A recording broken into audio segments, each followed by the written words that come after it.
Hey there, my name is Justin Vining, and this is the making of West Coast tacos with me kind of walking through the process here.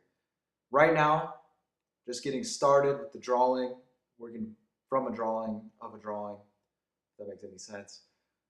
For this particular piece, I actually don't do a whole lot of sketching traditionally before I get started in the painting process, but I thought it was particularly important to get the proportions correct and accurate as I really wanted to make this particular painting look very convincing in terms of realism versus kind of my other style, which sort of make up stuff.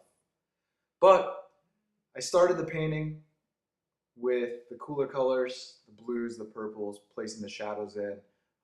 Once I start building up more layers on top, really the purpose is to try to give these shadows quite a bit more depth than the black of the truck. So kind of to differentiate the spaces is sort of the purpose of placing the shadows in first with the different colors. As I build up these layers, you notice I left a lot of that detail, the signs, the websites, all that stuff. I'm painting around it right now. And part of the reason, or a lot of the reason for doing that, is I want to be able to capture those details accurately later. Right now, they're just drawn in pencil, but I also want to make the black of the truck uniform. You can see I just painted over it. The reason I painted it first is actually I can still see the pencil lines because in some areas the black has two layers, in other areas it only has one layer. And in the areas that it has one layer, I can see those pencil lines through, if that makes any sense. So later, pretty soon here, I can come back in and I can accurately paint these details because I can still see where those pencil lines are. Another thing worth noting is the contrast between the truck and the sky. Definitely intentional that the white of the sky goes up quite a bit higher than the truck, or at least is quite a bit lighter. I'm a huge advocate of contrast in work. You can see it all the time. I think it's a really effective way to control the viewer's eye in a painting.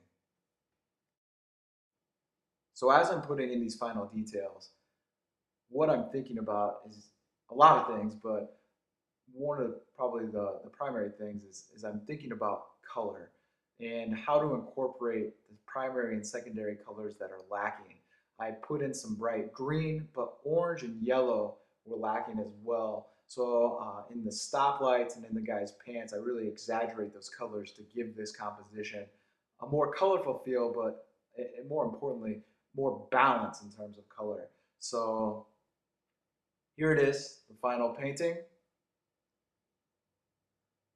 And I hope you have enjoyed watching and have a great day.